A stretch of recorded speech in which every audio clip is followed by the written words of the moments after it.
facciamo. Ciao, Sì. buongiorno. Io sono qua oggi a Parigi, come sapete già tutte quante, insieme a Philippe, che è il direttore creativo di Liquide Imaginaire.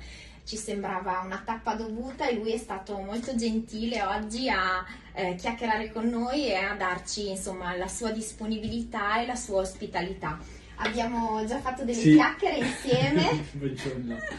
Filippo parla bene, secondo me, molto l'italiano, però i suoi racconti oggi, magari per rimanere più a suo agio, li farà comunque in francese, perché trovo che siano molto molto affascinanti. Poi vi mettiamo sotto i sottotitoli. Okay. Allora, cominciamo la nostra chiacchierata. Prima noi ci siamo già raccontati un po' di segreti, ci siamo già detti alcune cose sui tuoi profumi.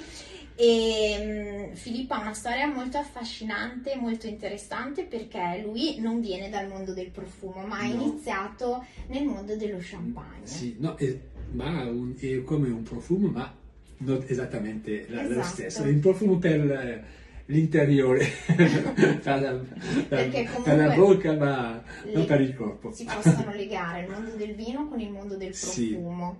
Sì, parce que en français, le lien entre les deux est très proche, puisque quand on parle de goût et quand on parle d'odeur, il y a forcément un lien gustatif, olfactif qui est évident. Et particulièrement sur le champagne, si on parle de Don Rosa, on peut dire ça de vin ou même de Porto, puisque ça existe aussi dans la trilogie. Lui adesso vuole parlare del legame appunto tra lo champagne e il profumo di Dom Rosa. Parce que le champagne a je dirais, ce point commun avec le parfum, c'est peut-être une forme de magie. Ok, è come se lo champagne ha una forma magica poi come profumo. Ça reste un vin, parce que le champagne est un vin, mais un vin qui est très chargé de magie, puisque la magie de ses bulles, de sa fermentation, de son élaboration reste toujours quelque chose d'un peu secret finalement. E dice che lo champagne comunque ha una lavorazione molto affascinante, molto magica, le sue bollicine, la sua lavorazione che comunque rimane nei barriques, rimane depositato per tanto tempo, come poi sono i profumi. Esatto. E anche quando, et aussi bien évidemment quand au moment de la consommation, puisque c'est bien de ça que le parfum est inspiré, c'est-à-dire que l'idée de Don Rosa, c'était évidemment de s'inspirer de ce fameux rosier que l'on trouve, je vais raconter l'histoire, en pied de vigne, mais aussi du moment de consommation, c'est-à-dire ce côté éphémère et profiter de l'instant présent, c'est-à-dire puis profiter des plaisirs de la vie, et maintenant e pas demain, c'est tout de suite. Voilà. Ci sta raccontando praticamente di questi rosetti che stanno ai piedi delle vigne e che la consumazione, diciamo, di questa rosa è molto effimera, perché è molto fragile, a differenza della vigna. La rosa protegge la vigna. Esatto, perché la storia di Don Rosa, c'est justement quand on va en Champagne, dans la région de Champagne, on voit évidemment énormément de champs de vigne et on voit également des rosiers plantés en ce qu'on appelle en pied de vigne. Pourquoi? Alors, la plupart des touristes qui passent pensent que c'est pour la beauté de la fleur, de la rose, mais malheureusement, la rose a un autre sort, c'est qu'elle est là pour protéger le vin en cas de virus, c'est-à-dire la rose étant plus fragile, la fleur étant plus fragile, elle sera attaquée avant. Et donc ça permet de soigner et de traiter la vigne avant. Donc finalement, c'est comme une sorte de complice finalement du vin. C'est comme, je trouve qu'il y a presque une relation amoureuse, on va dire, c'est comme ça que je l'ai traduit, c'est-à-dire que comme si la rose était tellement amoureuse de la vigne qu'elle était prête à se sacrifier. È come una storia d'amore, perché la rosa è talmente innamorata della vigna che la va a proteggere, perché lei muore prima per far crescere rigogliosa comunque la vigna. Et donc, ce champagne est à la fois ce parfum est à la fois romantique et festif, parce que romantique dans son inspiration, cette rose qui est éphémère, mais qui est au cœur du parfum évidemment, et festif parce que on parle de champagne, donc il y a un accord pétillant en tête, comme le champagne, quand on met une flûte de champagne sous le nez, on sent les bulles et on sent les premiers arômes du champagne. Alors encore plus sur le champagne rosé, puisque le champagne rosé a un parfum encore différent du brut.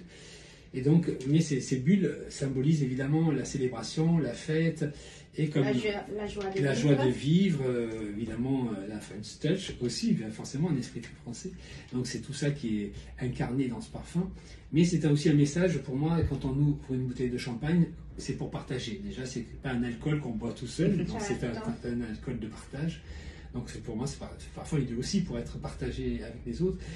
Et on sait qu'on va boire toute la bouteille parce que c'est comme le plaisir de ce champagne, il faut le consommer maintenant. Voilà. Ok, lui ha parlato delle bollicine, che lo champagne rosé ha un sapore diverso da quello brut ed è il cuore di questa rosa abbinato alle bollicine ci fa vivere la felicità, la condivisione con gli altri, la gioia di vivere ed è una celebrazione proprio. E quando anche apriamo una bottiglia di champagne va condivisa immediatamente con gli altri, va finita tutta quanta, e lui voleva anche questo approccio anche in questo profumo comunque che ha secondo me questa nota molto scintillante, molto brillante et qui mette buon umore.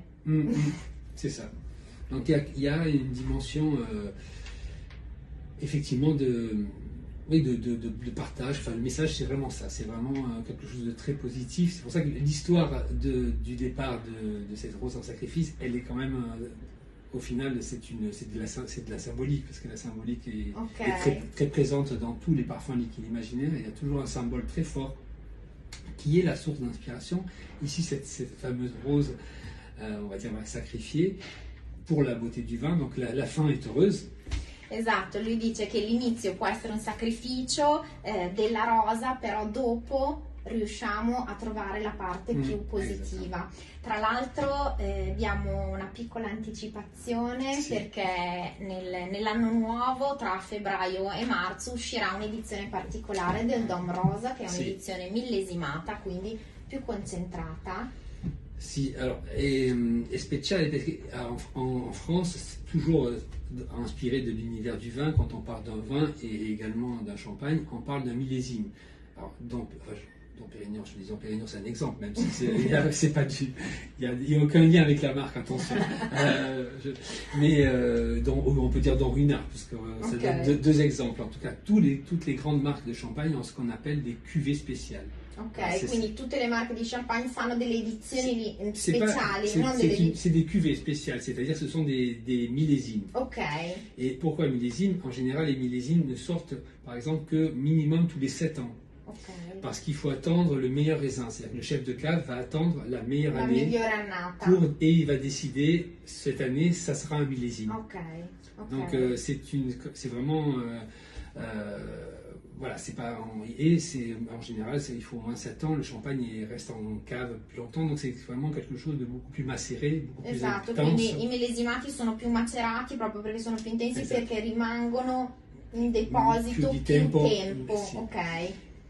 Et c'est cette inspiration pour le nouveau donc dans Rosa millésimé, c'est dans la même réflexion, c'est-à-dire de dire voilà, comme en fait là, en 2023, l'an prochain ce sera les 10 ans de Don Rosa. Il a été créé. Esatto, nel 2023 i 10 anni di Don Rosa.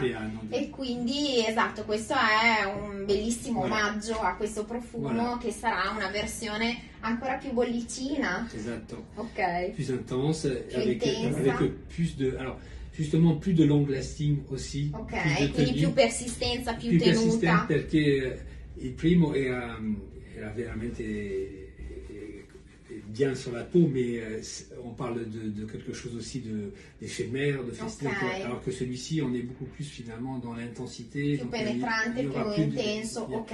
L'idée c'était de traduire cette intensité du vin avec encore une l'intensità del vino con una forte tenuta più sulla pelle. Lo aspettiamo e saremo molto contenti di aspettarlo.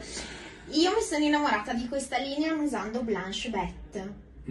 Ho trovato questo profumo diverso dai soliti profumi morbidi, vanigliati. Ho trovato una purezza e un bianco che è dato poi dalla nota lattonica che contiene questo profumo, ma soprattutto una purezza che però diventa calda e sensuale sulla pelle. Alors, c'est encore beaucoup de choses à dire sur Blanche-Bête. Alors, Blanche-Bête s'inscrit dans une trilogie qui s'appelle Les Eaux de Peau, donc qui était inspirée de l'animalité, des notes animales, mais associées à l'humain. Donc c'est un équilibre entre l'humain et l'animal, puisqu'on dit que les notes animales fonctionnent, ce sont les notes, font partie des notes qui réagissent le mieux sulla pelle. Allora, dice che Blanche-Bête ovviamente è nato da una trilogia ispirata dagli animali. Gli animali che però messi, diciamo, le note animaliche poste sulla pelle devono reagire in maniera più calda rispetto alle altre. Mais celui-ci est le troisième de cette trilogie et l'idée c'était qu'il y ait une part d'animalité mais qu'il soit évidemment plus, quelque chose de plus pur, c'est-à-dire pas traiter l'animal toujours dans son côté c'est-à-dire très animalistique. Donc c'était de comment le garder on va dire un soupçon d'animalité, mais ramener à quelque chose de beaucoup plus onirique, beaucoup plus pur. Questa vuole essere, esatto, Blanche-Bête vuole essere una nota animalica, ma non animalica che noi pensiamo proprio ad un animale, quindi che fa un odore molto forte, ma pensata alla purezza, a una cosa molto più magica e onirica. Sì. Et en pensant Blanche-Bête, justement parce que c'est le mot qui est venu en premier, je me suis dit, mais oui, mais une bête blanche, parce que si je veux une bête qui est pure, si je veux une bête pure, c'est la licorne. È l'unicorno. Qui est la seule qui peut incarner ça, puisque justement sa blancheur, la couleur immaculée de sa peau est aussi une façon de parler de son innocence et de sa pureté. La sua innocenza, quindi la sua purezza, e poi tra l'altro l'unicorno come animale magico che solo chi sogna può vederlo, giusto? Sì, esatto.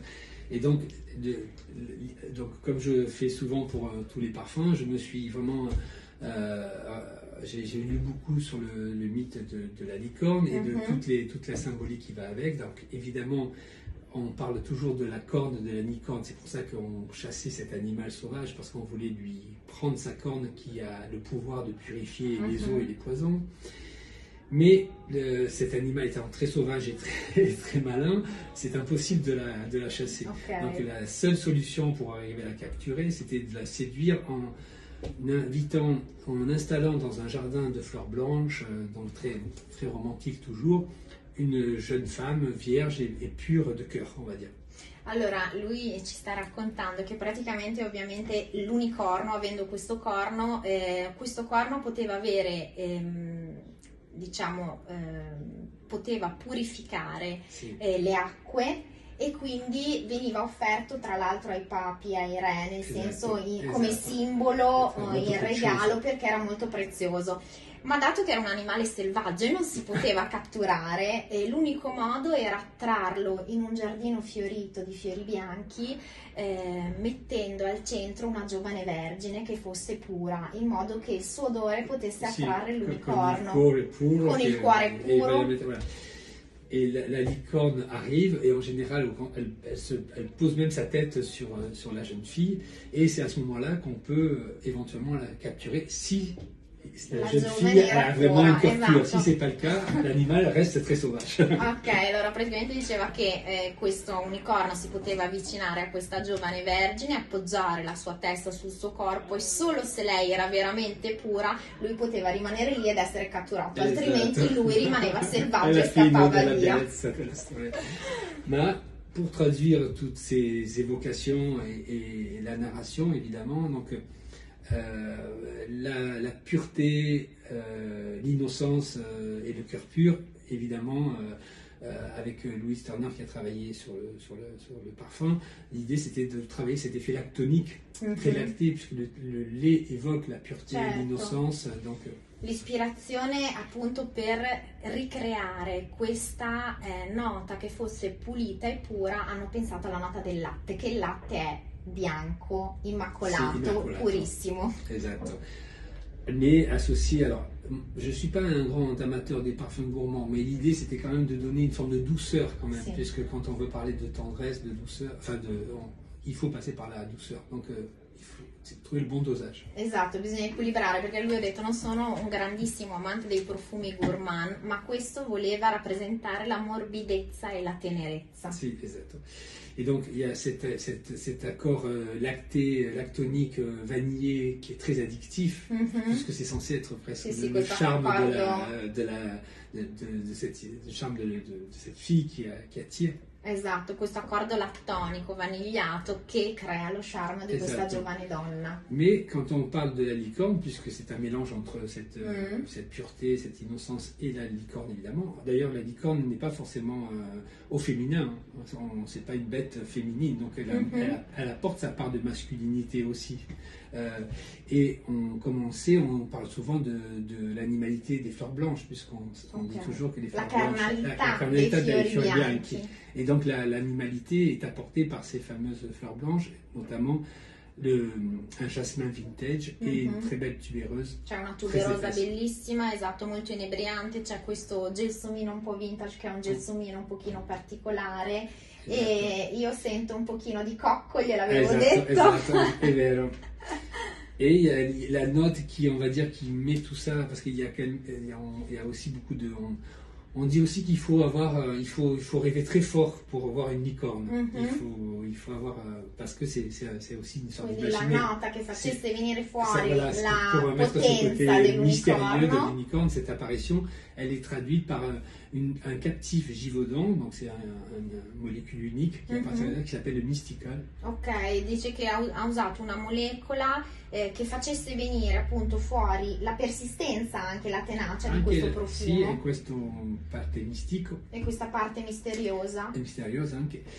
Et le mystical, en fait, c'est un encens, mais un encens qui n'est pas du tout un encens d'église. Donc, on est sur un encens très lumineux, très fusant. Bianco. Très bianco, anche, même presque transparent. E parla appunto di questo. Sì, esatto. Parla di questo nota di incenso che non è un incenso che ricorda la chiesa, ma è un incenso purissimo bianco. Sì. È un capolavoro, complimenti, veramente complimenti. Ti faccio l'ultima domanda perché è una cosa che mi incuriosisce moltissimo. Prima di decidere che note vanno dentro ad un profumo, qual è la tua ispirazione? Da dove parti?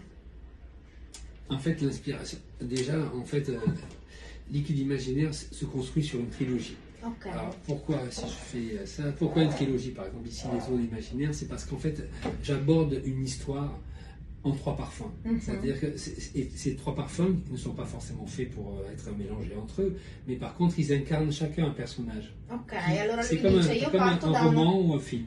Parto da una trilogia, voglio creare 3 profumi che non devono per forza essere messi insieme l'un l'altro, ma che devono incarnare un personaggio diverso. Esatto.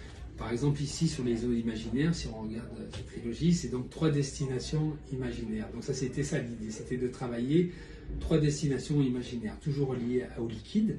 Donc on a une île, un fleuve, donc liquide, et un désert. Le désert c'est l'oasis. Donc le lien avec l'eau c'est parce que c'est un oasis. Et donc c'est déjà ça c'est les 3 personnages.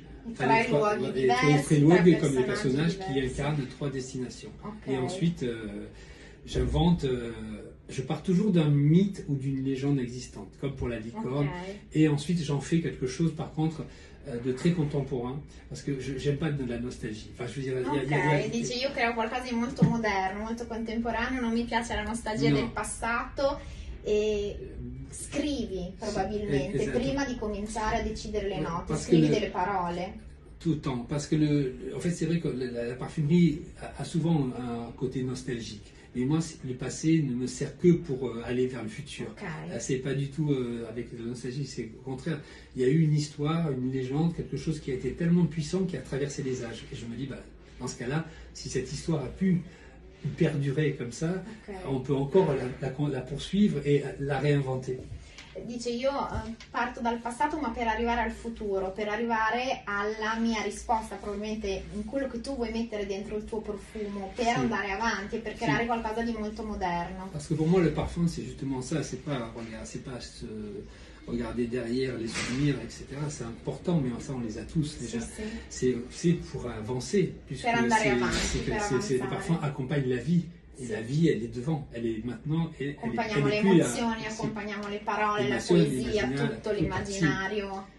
Secondo me ci sei riuscito molto cet bene. effet de transformation, parce que c'est ça, le parfum sert à nous transformer positivement, pas transformer en nous changeant, Giusto. mais nous transformer en nous donnant le pouvoir d'aller plus loin encore. Il profumo ci deve portare in una dimensione positiva, ci deve portare lontano, ci deve creare benessere, questo è molto importante perché è ancora più di un abito. Esatto. Et la question c'était pourquoi donc tout passe par l'écriture. Tutto passa alla Par scrittura. l'écriture, les parfums sont très incarnés, ça c'est très important. Je disais des personnages parce que pour moi c'est comme ils sont. Je parle d'ailleurs d'eux comme à la première personne quand je dis je suis la rose, je suis le fleuve. Donc pour moi c'est des vraies personnalités. Et ensuite, une fois que j'ai mon histoire, l'île, je vais chercher un ingrédient clé, c'est-à-dire que moi je ne suis pas parfumeur et je ne veux pas qu'il y ait de confusion là-dessus. Évidemment, je comprends, même si je m'y connais en ingrédients et en matière, évidemment c'est quand même un parfumeur qui fait la création olfactive, mais je vais toujours lui donner un ingrédient clé qui est comme la clé de voûte, qui est en lien avec le symbole du parfum.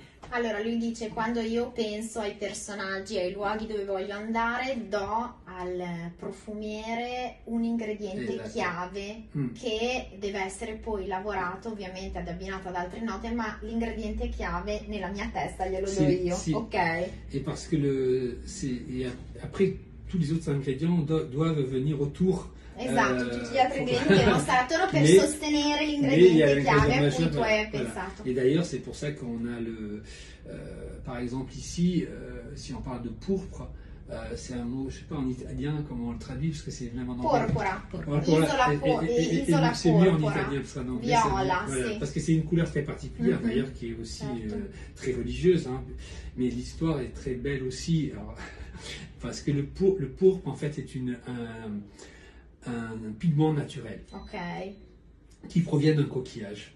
Et en fait, justement, quand les cardinaux, il fallait en Grèce ou même en Italie, quand on avait des habits pourpres, il fallait écraser tous ces coquillages pour obtenir le pigment. Sì, lui dice che il porpora viene insomma da un elemento naturale che è la conchiglia che viene estratto, esatto, di un colore molto particolare che usano anche i cardinali. Hai detto che donc c'est une matière, c'est un pigment très précieux et très molto rare. prezioso. Et l'idée de l'utiliser, pourquoi le pourpre? Parce que moi, justement, je réinvente l'histoire.